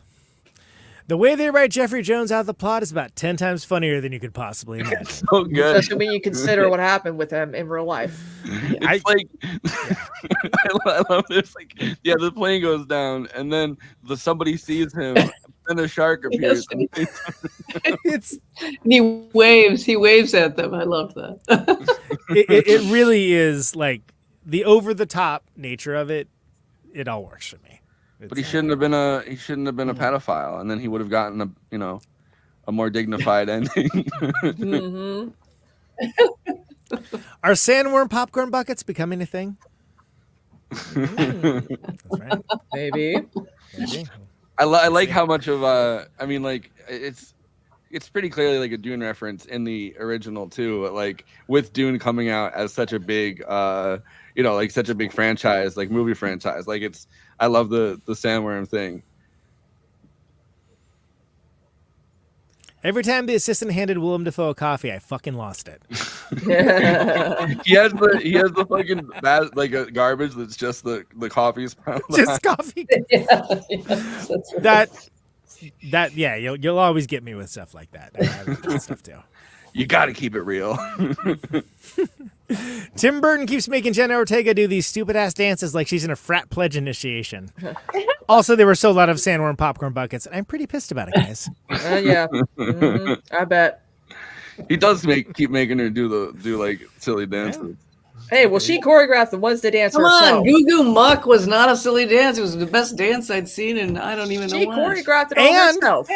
And it made like tens of thousands of new Cramps fans, and I had Kid Congo Powers on to talk about it, and made him a decent chunk of change. It was So a hey, brilliant interlude. Maybe she should have choreographed the MacArthur's Park dance.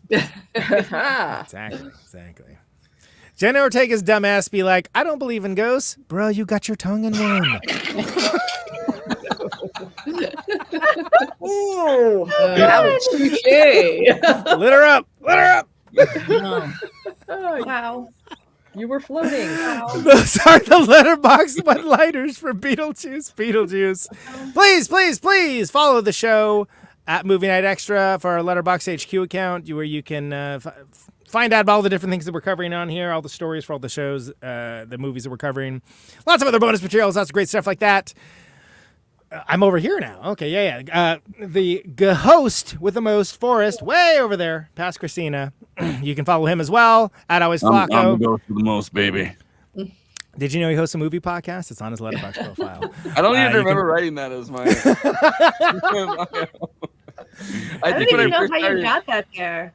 I think when I first started using it, I was like, I run this bit and I don't know. I'm just gonna direct traffic to the YouTube channel.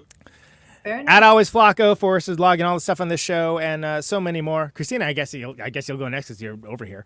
Justice for Bob, Cosmopolitics, most places. Kristina on Letterboxd, and now you reactivated from the grave for this one, so appreciate that. Yeah, the new thing, guys, for those who don't know, if I log in a movie that's new, apparently it's good.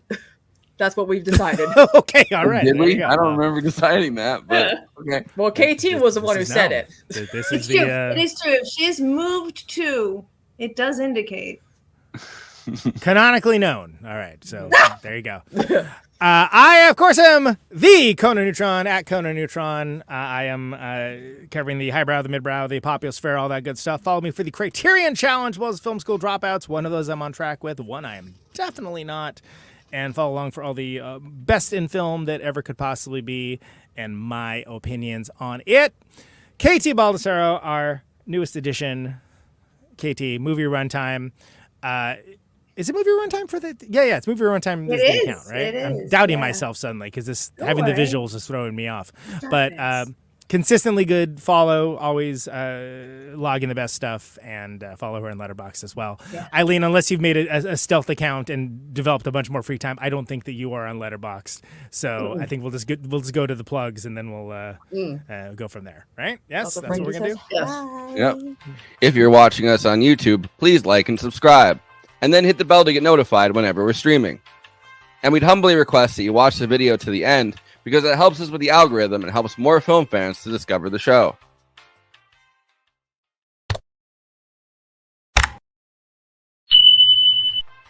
We're also monetized. If you want to get your chat questions definitely read on stream, you can always send us a super chat, which will help us keep the show going. Every cent helps. If you're watching on Twitch, you can gift us a free sub on Amazon Prime with your Prime membership, but getting subs on Twitch is always appreciated, and it helps to follow us on there as well. We also have an audio feed, which is available wherever you download podcasts, if you prefer to listen to podcasts rather than watch the stream. That's updated usually the same day we stream, but watching on YouTube and Twitch is the best way to get the show first, live as it happens. If you want to support us with a monthly donation and get access to all of our after parties forever, which go patron only after we do them, you can become a patron at patreon.com/movie night extra. Link is in the description for that. It really helps us keep the show going since we do have some expenses to make this happen. We also have a Discord community. Link is in the description for that. We sometimes watch movies we cover on there. We get into conversations about everything from film to TV shows to related podcasts. We even have a Discord channel for memes. It's really fun on there. You can find us on all the social media platforms: Facebook, Instagram, Blue Sky, Twitter, and Threads. You connect with us on all of those. Talk to us. We'd love to hear from you. Lastly, we recently made a TikTok at Movie Night Extra where we're putting up short-form clips from the episodes. Okay, passing this to Conan so he can tell you about his music and this week's Protonic Reversal. Conan, who's on Protonic this week? So we got Bob Bird of Sonic Youth and Lydia Lunch's band and Chrome Cranks and so many others. The John Spencer of the Hitmakers recently as well. Legendary fella. Really looking forward for folks to dig into that. The 400th episode coming up shortly as well. Big surprise on that one. Not the least of which is when will it air? Who knows? Nobody can tell. But and then the band Buñuel, named after the awesome surrealist director, featuring Eugene Robinson of Oxbow, is also coming on as well. So busy, very busy month for Protonic. Considering I'm going to be on tour for the next couple weeks with Conan Neutron, The Secret Friends on my beloved West Coast, Bottom of the Hill, San Francisco, Sardine, San Pedro, San Diego, Red Brown Source Records, Yucca Tap Room, Tempe, Arizona, 2 shows with the Randy Randall Ensemble, Antler Party Kingdom First. Going to be a good time if you're on the West Coast. I know there's people DMing me that watch the show that are from the Bay Area. Please come out and say hello. Would love to see that. Would love to see you as well as I play the rock music, which is a thing that I do. And let's see, anything else? I don't think there's any other shows other than the one that I'm doing right now that I'm going to be on for the next 2 weeks. So I'm going to be off of the internet. Peace and love, peace and love, peace and love. Whoa, do we go to Eileen now? Sure, let's do it. Yeah, okay. Eileen, what do you got for plugs? I know you got an episode about this very movie. I heard it. It's good. Yes, the latest Film Suck is also dealing with Beetlejuice because everybody's doing it, baby. I mean, you got to deal with Beetlejuice because, it's the sign that better movies are coming. Please, God. Wouldn't that be nice? Yeah. Well, at least, so we say, more interesting, even if they're terrible, like, Francis Ford Coppola's Megalopolis. Megaflopolis. Yeah. There you and go. end of September. I mean, and it's probably, I don't know. It's looking very, I don't know. But it's kind of a must-see. So at least, there's The Substance, which is feminist body horror. Again, we'll see. Demi Moore, Margaret Qualley. So there's at least stuff coming up. We're moving into that fall season. Looking forward to that Demi Moore movie. Yeah. I confused that with the Sebastian Stan movie that KT and I were talking about. Oh, yeah, I'm so hyped about that. Me too. There's like two kind of like similar-ish. Not like the year where there was like, it's volcanoes. No, now it's meteors. But it's like close enough, right? Now it's giving birth to the Antichrist. Oh no, face now. Right, anyway. So at any rate, I'm trying to tell myself things are looking up after a very rocky summer, writing film criticism for Jacobin Magazine, and the only bigger news with Film Suck. We're ongoing audio, but we're adding YouTube. God help us. Adding the visual means you gotta look presentable. It's a whole new. I'm sorry / congratulations. You don't gotta, so but yeah, it helps out. Many announcements coming out. As soon as we finish that, it'll probably be at the end of this week. And that's it for me. I love Film Suck. It's one of the only podcasts I listen to every episode of. Oh my every God. Single one. Thank you. You honor us. That's fabulous. That's right. I'm a tough character study. Kristina, what do you got for plugs? So I covered the debate last night. Kamala kicked his ass. How drunk did you get during the debate? Did you I wasn't drunk at all because Kamala actually did well. I was like, damn. Even my sister was I like when they put out about the debate drinking game because I'm like, there's no way that I'm ever gonna fucking watch something like this. So we also did bingo. We did Dead of bingo. alcohol poisoning by the first hour. Yeah. I got real wasted and tried to walk home from my friends in 2016 during one of those debates because I played one of those games and I was drinking like fucking scotch, which I shouldn't have been. But I was like, I tried to walk home like 3 miles and I made it, but I don't remember it.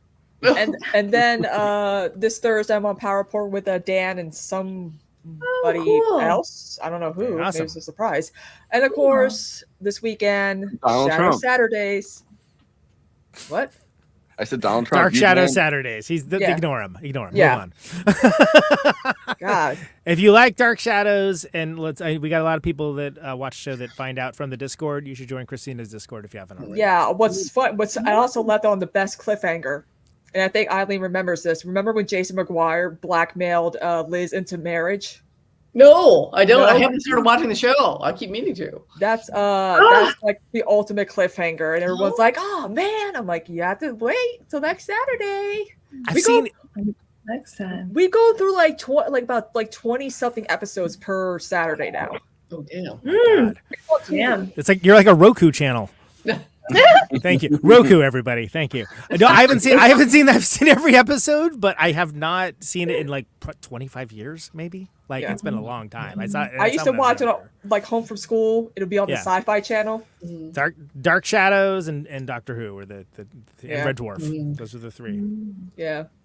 All right, so follow Kristina for all that, and join her Twitch if you want to jump in at season 25 of Dark Shadows or something. I guess I don't know. I wish I could. That'd be awesome. KT, hit us with plugs.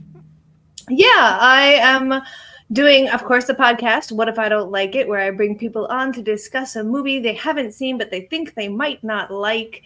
We dissect why, then we watch it, and we talk about if it worked or not.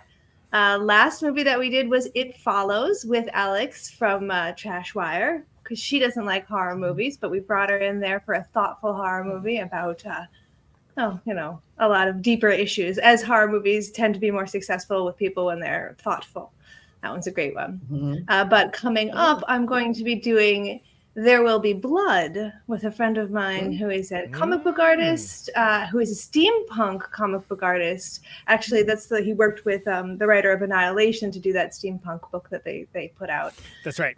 Remember you mentioned Yeah, that, and he just is such a perfect match for this, and I absolutely adore that movie. The way the editing is put together, the color palette, like there's just so much to get to talk to about with an artist who primarily uses kind of like light and dark pen. So I think they'll really appreciate it. I'm very excited. We did our first half, and then in a couple of days, I'm going to see how he liked the movie. Nice. Cool. Yeah, do you know the show, Eileen? It's a great show. I've been on No, twice. it sounds fabulous. Yeah, but I was on once because I despise romantic comedies, so she had me over Moonstruck, which I liked. And then I turned the tables on her, and she looked at Network, one of my favorite movies of all time. And so I thought like, I'm aware of that song, the one part in the movie. Why do I have to watch I gotta watch the whole fucking movie. Quite so. I gotta get on there because what movie I don't know. Eileen, you should be on there. I hate war movies. If you could torture there you go. I do. Oh, that's great. What? Oh, I even know what I would pick if I was the host, which I am not. KT is the host. That's my bailiwick as well as a horror writer and director. That's like okay. Usually when I'm sizing up a guest, like I recently did with Forrest, because Forrest will be coming on to watch Point Break soon. Because he doesn't like action movies. I'll ask what is it. Yeah. What is a horror movie that you absolutely adored, and what is a horror movie that you absolutely hated? Well, for me, I said action movies, right? Because I was trying to. Oh no, I'm asking Eileen. Yeah, I think she said war movies. I love horror. Yeah, I hate war. Yeah, she war said movies. War movies. Oh, war, not horror. I love horror. No, Braveheart.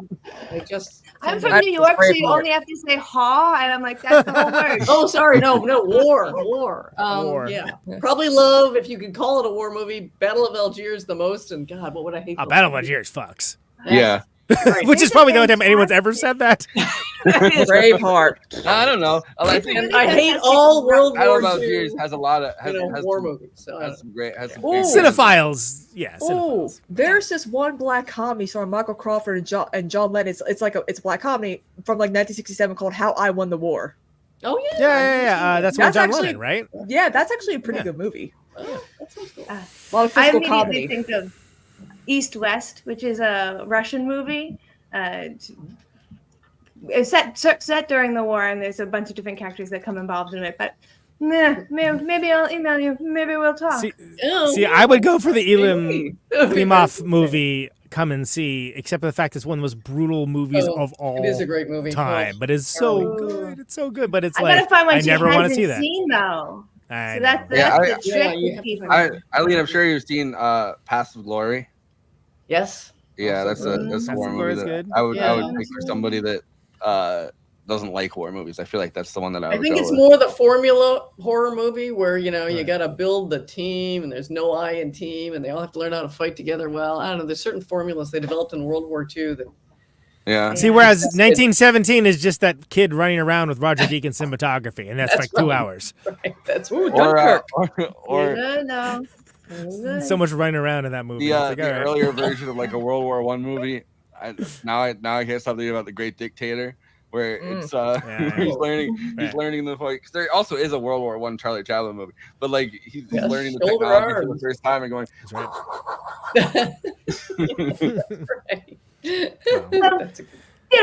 That's the show that I'm on. Besides that, that's what if I don't like it with KT Baldassaro. Please follow that show. I don't want to digress for too long before we lose our head. Nor do I. If you find me on Instagram, if you find me on TikTok, if you're typing movie runtime into a Google search bar, even if you just type my name, you're gonna find me, and that's where I'm gonna yell at you and all the other stuff that I'm doing. So, because I'm always on somebody's podcast bitching about some movie. Aren't we all? But yes. Aren't we all? Ironically, the runtime. Which the whole thing that started with that was it was like the length it took you to be on the treadmill, right? I do watch movies, and while I'm doing it on the treadmill, I just found that no one gives a shit. So I'm just like, okay, I won't bother you with it. I'm still working out. It's fine. It was a great conceit and still a good name. But anyway. Yeah, Now you can join our movies are too long now. You know, our championing of that and be like, movie runtime. I want them to be shorter. I elliptical the length of that Kurosawa movie I came on for you guys. Okay. I Hidden burned Fortress. an entire cheesecake. Yeah, that's a good burned an entire cheesesteak. Worth it. Great movie. Yeah, Hidden Fortress rocks. Yeah. We're so brave to say that Kurosawa's good. I know. Really going out on a limb here. I know. Have you heard of this young whippersnapper out of Japan? Young up and comer. Yeah, Akira Kurosawa. It's pretty good. It's getting good. But Eileen, do you have some final thoughts on Beetlejuice? You know, just I'm repeating myself, but just really got a little weepy with joy that it not only was it finally coming back, but I enjoyed it so much, and that Tim Burton has somehow his talent has returned from the grave. And I'm just like, that is moving. He is not a spring chicken anymore, and that it could come back. You know, directing is such a notoriously, hideously difficult job. Takes a huge toll on people, and so often when you are watching the talent fade, you know it can never reach full brio again, and to have it come back at all. It's hard to admit that you're getting older too. Like it's hard to admit that you're not like the coolest thing anymore, and to see him kind of in this movie, face it with some humility. Like I feel like this movie is kind of the humor of it and everything. It's all pretty humble in that sense, and like kind of incredible to see that. It's rare. Yes, exactly. That's right. It really is. Yeah. So very moving for me. Yeah. Big deal. I think I shed a couple tears laughing as hard as I did at certain parts of it. But KT, final thoughts. Oh man, just piggybacking on that, like even whether or not you like this movie, the general reception and everyone feeling that Tim Burton has come back, it really rejuvenates my hope for many other directors, because like we're saying, there are a lot of people who have really brilliant visions and worlds that they build, like Wes Anderson, M. Night Shyamalan, but like they're just not hitting so many times that it is sad. And as I age as a filmmaker, I want to know that there's still stories that I can tell in an interesting way without becoming trite, and that there's hope. And I hope that other filmmakers look at this and think, okay, what were the things in this sauce that worked for him? And how can I approach telling a story in a more relatable period? It's almost like a tactical wheel, which is the thing that you have in fencing, where you keep progressing your attack. It gets more and more elaborate until you have to go back to the very beginning, and that's what's going to work again. And I want to see that from more people. Here. Yes. I can name names if you want. Well, I like thinking about it also, like it's even like with Spielberg and like Meet the Fablemans, right? Like trying to do something that personally speaks. There's Meet the Feebles and the Fablemans, which are different movies, but I would love to see that mashup. It's that that Jeopardy portmanteau category before and after. But even his version of like, trying to speak personally on a level that he never has before in that, right? Like, I feel like it doesn't hit as hard as something like this that manages to fully convey where somebody like Tim Burton is in life without, you don't even have to meet any Fablemans, Without having to take a neurobiography, yeah. Wait. I got it here somewhere. Where is it? Do it. I knew. I'm surprised it hasn't happened yet. I know. I was. There you go. There it is. There it is. There it is, everybody. Kristina, final thoughts. Yeah, this is actually, in my opinion, one of the best sequels to a film. Like this is to me Godfather 2, Alien, Shrek 2 level for me, because I never expected this sequel, because sometimes sequels are not as good, but this one actually really did surprise me, because again, Tim Burton is back. This movie was a fun time. There's a lot of Easter eggs, there's a lot of, some nostalgia, but yeah, I highly recommend watching obviously the original Beetlejuice and then this one, and let's hope for the best for Tim Burton's future in filmmaking. The lesson they're going to take away from it is we need more sequels. It's the only lesson they can ever learn. Yeah. They're already hitting that Goonies sequel again. Make it stop. Conan, final thoughts. Tagging on with everyone else saying, I'm we've talked a lot actually about most of the points that I would want to bring up, but I'm just very pleased to report that the handmade quality and feel of the first one is represented here. You know, nobody is wondering aloud where Beetlejuice is when he's not on screen, mostly because if they say his name, he'll appear. But all of the missteps that these kinds of legacy sequels usually make are not present, and it feels like an actual world. The only corollary I can think of this where something kind of adds to the original story without compromising the love of the original one is Cobra Kai to Karate Kid, which I quite like, the series, which I think it manages to honor what made the original great, but bring new nuance and depth to it and take the story in a different direction. And again, Kristina, some of the stuff you mentioned with the great sequels, look at Aliens versus Alien, right? Fantastic movies, almost in a different genre, but it works really well. Tim Burton is in the rare echelon of director for me that's directed far more movies that I do not like over ones that do, but some of the good ones are some of my very favorites. And this is one of the best ones he's done in many, many years. I was a joy to witness, and I hope this is a return to form, but even if not, I'm glad it happened. It was a lovely treat, absolutely recommended, and a great discussion. In many moons. All right. Well, we're gonna do an after party after this for the first time in a little bit. Eileen, I'm sure you're not gonna hop on the after party. Oh, again, sorry. I know there's way too Thank you for joining us for what you did, though. It was wonderful Yes. meeting you. It was wonderful. Thank you all for It's always great to have you, Eileen. We love having you on. I really was like waiting with bated breath though for like after watching this. I was like, all right, she better like this. She better like this.